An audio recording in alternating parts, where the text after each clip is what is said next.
Hi everybody, my name is Chris Melillo. This is Remember the Theme. Today's guest is Shine Acupuncture and Wellness, and we have Shannon Caperton. Hello. And Ellen Cummings. They are going to be talking about the game of acupuncture, or what acupuncture is, because I'm kind of fascinated with it. We kind of wanted to do something new with the show, so we're going to get started. What exactly is acupuncture?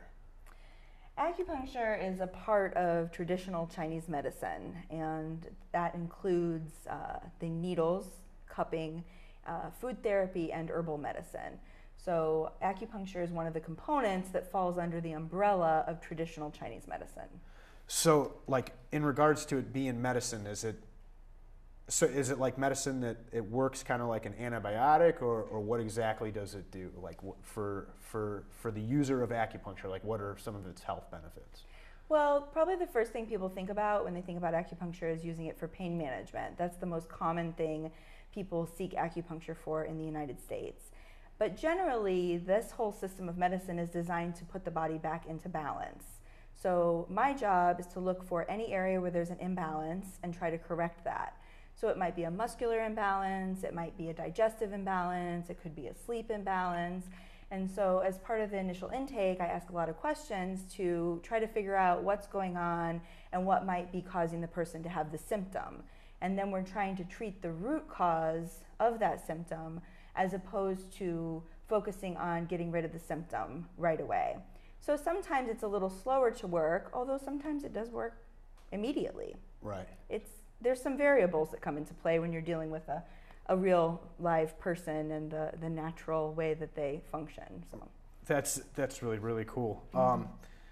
How helpful, like, now I know you and I talked before the show, like, and Ellen, you've used it, correct? You've used the acupuncture. How helpful is it for your body, like, as opposed to using maybe a Tylenol or an opioid? I don't know how the pain management works. I know it's probably safer than anything. Well, my experience was I had met Shannon at a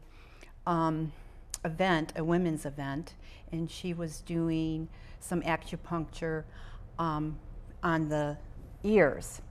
And she had asked me what I would like to work on, and I said, well, I'm getting ready to ride this horse. He's a lot of horse, and I need to really relax, and because he is very sensitive, and when your body stiffens up, he is not going to be a good ride. So she worked on that, and I went to my lesson that afternoon and had the best ride ever on him. And it's because my body had started to relax, and I was able to give the horse the right cues. And that was my last ride on that horse after that. And I ended up buying a horse, and it was a nice goodbye after that. Yeah. So now, when you said you kind of look for the root cause and getting things, is it like I'm not trying to sound weird, but like a metaphysical Hindu type thing, or because I know it comes from the Tao we had discussed earlier, correct? Do you think that has a part of it and a part with the physical aspect? Because it gets like, because from what I understand, how exactly do you perform acupuncture? Well, I think that it's a little bit of both. I mean, from the metaphysical standpoint, there's no way to really prove what's happening from an energetic level. Right. But a way that I illustrate that is, on a day-to-day basis, we feel other people's energy. If you've ever come into a room and noticed that someone was angry before you even saw them, or if you've ever felt better because someone smiled at you, you have had the experience of a transfer of human to human energy. Right. So this is energy that's all around us. And then there's also the energy that's inside of our body. We have all kinds of electrical impulses, we have all kinds of hormonal responses. And so you can look at the acupuncture working from a purely sort of energetic way, but that isn't really the way I generally tend to look at it. I like science, I am very interested in science, and I have a very good Western medical-based education. And so in thinking about why does it work for pain management, when you puncture the skin, the body has a natural response as if you've gotten an injury. It's going to release endorphins and encalphins and natural painkillers that are actually much stronger than an opiate painkiller. And so this response may not be as instantaneous or jarring to the system, and there are no side effects, which is really cool, but it is something that is just built into our system as a natural response to when we have an injury. And so people like Ellen reporting feeling a sense of feeling calm, the reason for that is because when you have a small injury, your body's trying to compensate for that trauma, and it's going to release some serotonin, some norepinephrine, all of those calming neurotransmitters. And so almost across the board, anyone who gets acupuncture reports a feeling of being calm and relaxation. Now, if you've had a really bad problem and your knee is broken, or you have a really torn serious ACL, PCL, chronic meniscus. issue in your knee, this isn't necessarily going to get rid of all the pain right away. You might feel more relaxed about the pain. You might be cooler about being in pain, but you're not necessarily going to get rid of all the pain immediately. Just like a painkiller doesn't necessarily get rid of all the pain immediately when you take it. The cool thing about this, though, as opposed to, say, a painkiller, you tend to need more and more and more painkiller over time to get the same result. With acupuncture, it is cumulative, so the more frequently a person gets a treatment, it builds on the treatment before, and so most people experience a reduction in pain for maybe a certain number of days, and then they get another treatment and they get a reduction of pain for a longer period of time. And so most of my patients start out coming at least once a week for a few weeks, and then we can taper them down. I mean, my goal is to, in a way, work myself out of a job, because I want my patients to be healed and actually able to go about their business. And I offer lots of tips about maybe what they could eat or not eat that could help with whatever symptom they're having. And I also offer herbal medicine that they could do at home. So there's all kinds of different approaches to wellness. The whole idea is that we're not trying to treat your illness, we're trying to create wellness. That's great that you said that. Now, when you said with the Western medicine, what does your background entail in regards to like degrees and licenses as far as acupuncture? It's not like you can go on, like, I mean, I used to be a certified strength coach, but you can go online and get those, and I know you can't do that with acupuncture. No, you can't. Yeah, I think if you could go over that with us, kind of what was your background in Western sciences and college and stuff like that? Well, my undergraduate degree is in communication, and I started out studying psychology, and then decided after working in the psychiatric field, I worked in a psychiatric hospital during my undergrad, and I felt dissatisfied with the options that were being offered. I'm not anti anything. I'm not anti-Western medicine. I'm not anti-medication. But I do feel like there are lots of different options that could be offered, and I felt this way a long time ago. And so at that time I was only about 20 years old. I just sort of got disgusted with the whole system and decided I didn't want to study psychology anymore, and I didn't want to be in that system. So I ended up getting a communication degree, but I still always felt a calling to be involved in medicine. And so I spent some time doing different things. I worked in home health. I worked in management for a home health company. I worked at the psychiatric hospitals again when I was deciding to go back and get my master's. And so eventually I just ended up getting a master's degree in traditional Chinese medicine. So that is the requirement. If you want to be a licensed acupuncturist, you must have a master's degree. I got mine at Pacific College of Oriental Medicine in Chicago. And it is a very balanced school that offers Western pathology, anatomy and physiology, nutrition. All of those are taught by Western doctors. And then we also learn the Eastern medicine paradigm from traditional Chinese trained doctors. And so I don't see them as a one or the other kind of system. If you know enough about Western anatomy and physiology, and then you learn enough about the Chinese system, they actually really go together very, very well. That's fascinating. That really is. So, usually I just ask real quick because you're talking about the Chinese. Are you religious? No, I'm not religious. What about you, Ellen? Are you religious? No. Are you political? Nope. No political? Okay. Yep. Now, where exactly is your company located? If you could give the audience the address and And do you guys do an at-home thing, or like do you come to the person's house, or like is it like do you have an office, and if so, where's it located so we can get you plugged away? No, thanks. I do have an office. It's at 315 West Liberty. It's in the Therapeutic Associates building in Medina, just off the square.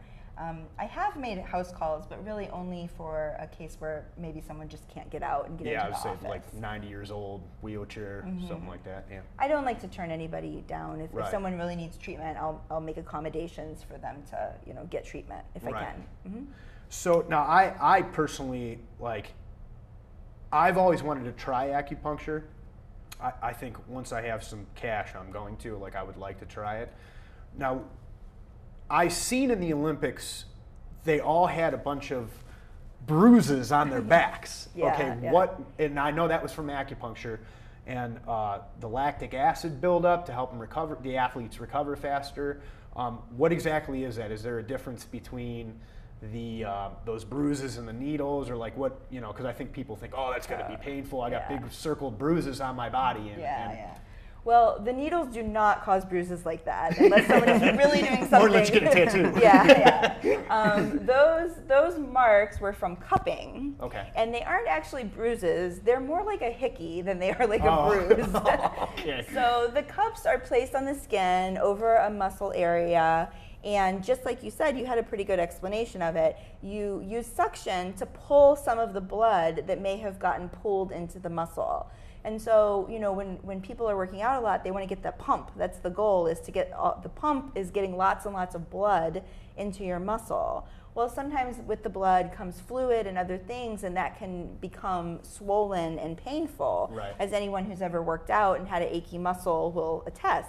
Well, the reason for that is because with the blood comes some of the lactic acid that can build up, and the reason that they do the cupping is to pull that out from the deep part of the muscle. It relieves the pain, and it also stimulates a response in the body to help break up some of that old blood that needs to, go ahead and be, put through the process of recycling that our body has designed so naturally and beautifully. Right. So, Alan, when you did it, are you sore the next day from the treatment, or is it? No, actually, when I had it done, I was sore. The cupping pulled like pressure, but it felt very relaxing. And then after she took it off, I could feel the looseness and the relaxation in that muscle. That's really, really, really neat.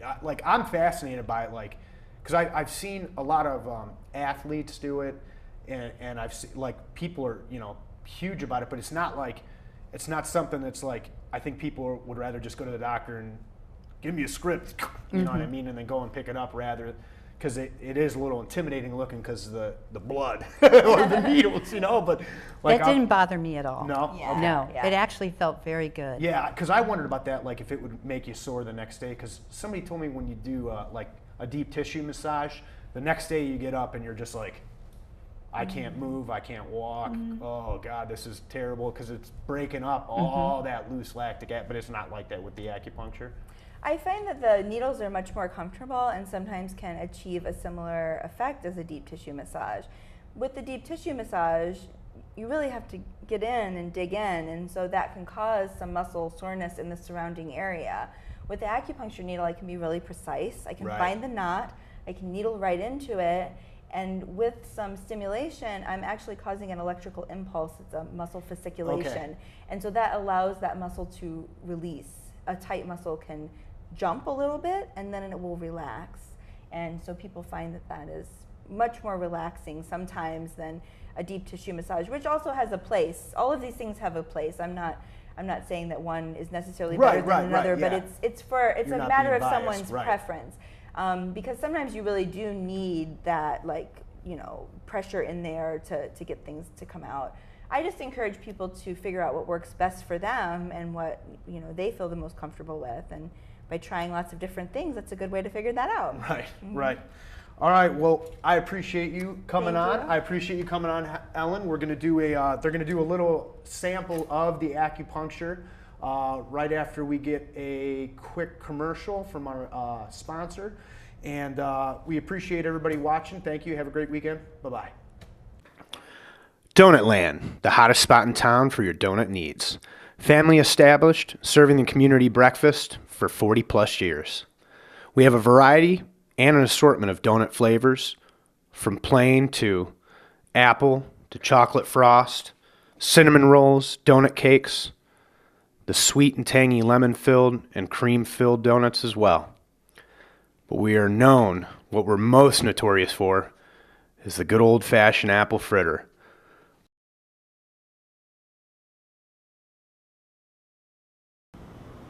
Visit us on Pearl Road at 1321. That's Donutland Bakery, 1321 Pearl Road. All right, so we are going to start with Shannon and Ellen, and she's going to perform her art, her magic. Okay, so I'm just going to demonstrate cupping, which was really made famous recently by the Olympics and Michael Phelps and some of the other athletes there who use this technique to help with muscle pain. And so Ellen is here, and Ellen, I'm just going to go ahead and put the cup on. Are you ready? Mm-hmm. Okay. And so it's really very simple. It's just a pneumatic pump, and we put the cup on the skin, and we pump it up until we have some skin inside the cup. This causes the blood to move up from the deeper layers of the muscles, and if there's any sort of stuck fluid or lactic acid buildup, it pulls it up to the surface where it can be broken up more easily. And generally the cup would stay on for 10 minutes. The mark can last anywhere from no time at all, just a few hours, to up to a couple of weeks. And what we find is that when someone does have a lot of blood built up in their muscle, they get a darker mark. It's a darker purple mark that lasts for a longer period of time. So generally, if someone's not having any muscle pain, like Ellen isn't today, and I put the cup on, when I take it off, the mark that you see there dissipates pretty much right away. So you'll see a little mark there, but most likely within the next couple of hours, there'll be no mark at all. Those are relatively new, right? This is a more modern style of cup, a different type of cup that some people may have seen and I can also do, but I generally work with this one because it's easier. It would be the fire cupping. So it's a cup without a pump on the top. It's just solid glass. And a cotton ball that's soaked in alcohol is lit, and you place the fire inside the cup to pull out all the air, place it on the skin very quickly. It forms a suction. And that's a type of cupping that I will do sometimes in the office when I want to do a style of cupping known as sliding cupping, which would be applying the cup and then sliding it along the muscle in order to pull more of the fluid out under a longer string of muscles. So that's the basics with cupping. Yeah. So Ellen, when she was doing that, was that during the interview we had talked about how it kind of takes away and relaxes you? When she kind of pulled up, is that when that process started, where it kind of just kind of relaxes rather than creates any type of yes, discomfort or anything like that? Okay, because you could see the muscles it pulled it up and then just relaxed for the viewers from what I can see. when she put it on, it's a comfortable kind of pressure, and then when she takes it off, it kind of dissipates. Huh, that's so cool. Yeah, most people report that they feel very relaxed with acupuncture or with cupping. So the next thing I'm going to demonstrate is some actual acupuncture needles. So first, we clean the area, just a little alcohol swab. And then I have very, very, very small needles. These are single-use disposable needles. They go inside of a guide tube. And the guide tube is designed to let me locate the place I want to place the needle, place it on the skin, and then I just tap it through very quickly. And so by tapping it through very quickly, that prevents the person from feeling a sharp, stingy pain. In addition to that, the needles are so small, you can put about 30 of these inside of a normal hypodermic needle or the type of needle you would use to do a blood draw or a shot. So it doesn't feel anything like what people are accustomed to feeling when they go into the doctor and have an injection of any kind. Yeah, so do you feel that right now or no? I feel nothing right now. When she applies it, it feels like somewhat pressure, just a tiny ounce of pressure. That's wild. That's because that's now you as the artist, so to speak.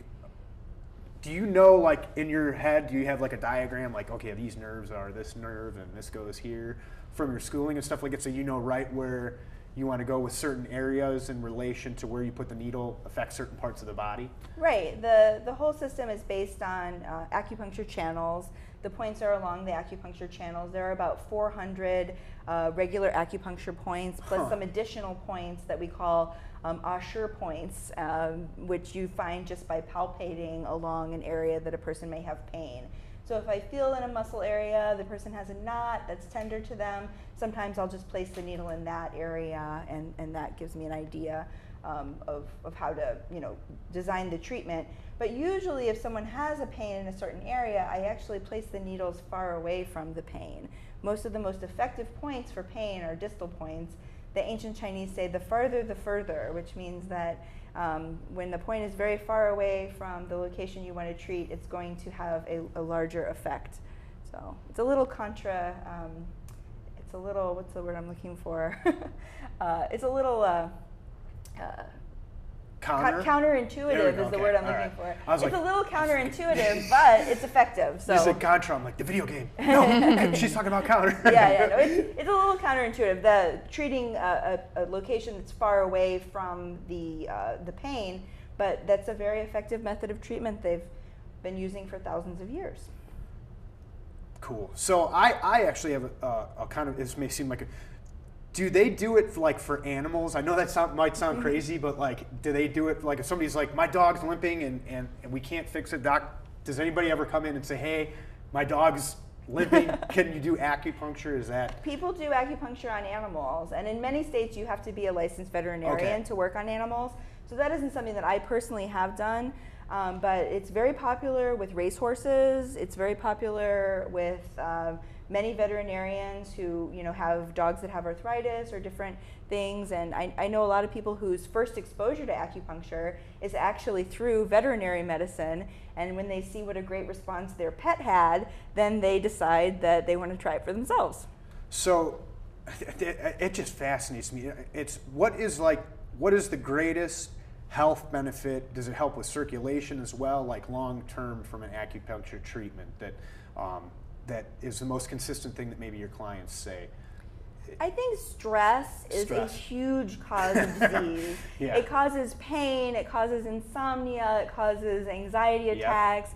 And so doing anything that can help treat stress naturally without any types of other side effects is a really wonderful thing. And so many diseases, they've now linked back to stress. And so I think if you can manage your stress, you can get yourself sleeping good, you can get your digestion going properly, that is going to really lead to longer overall health. Right. All right, well, is there anything else you'd like to show us? No, that's it for today. All right, we appreciate you volunteering, Ellen. I really, really appreciate it. Take this needle out. Yeah, I'm not going to rush it. You guys do your magic. There you go. And appreciate again you having me on. Thank you so much. This has been another episode of Remember the Theme. Thank you guys very much. Thank you.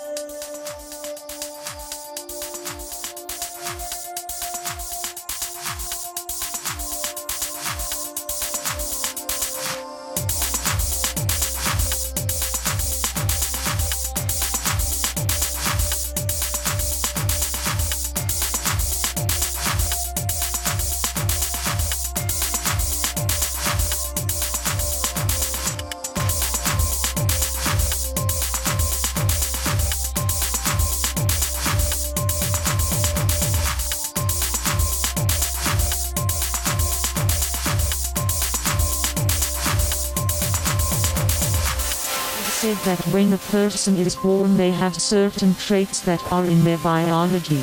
Then being raised by their parents they develop a learned perspective which also cements the traits. Once reaching the age of 25 they have developed fully as human beings. Developed fully.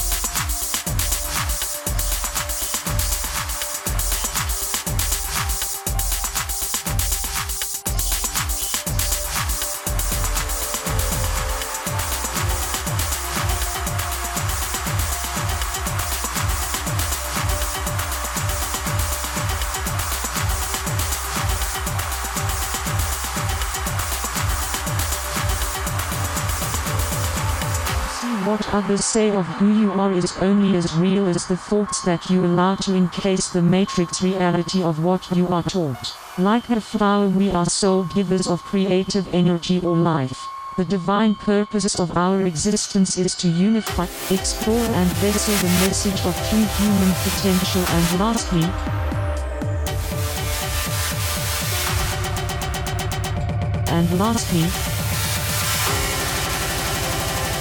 love.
What others say of who you are is only as real as the thoughts that you allow to encase the matrix reality of what you are taught. Like a flower, we are soul givers of creative energy or life. The divine purpose of our existence is to explore and vessel the message of true human potential, and lastly,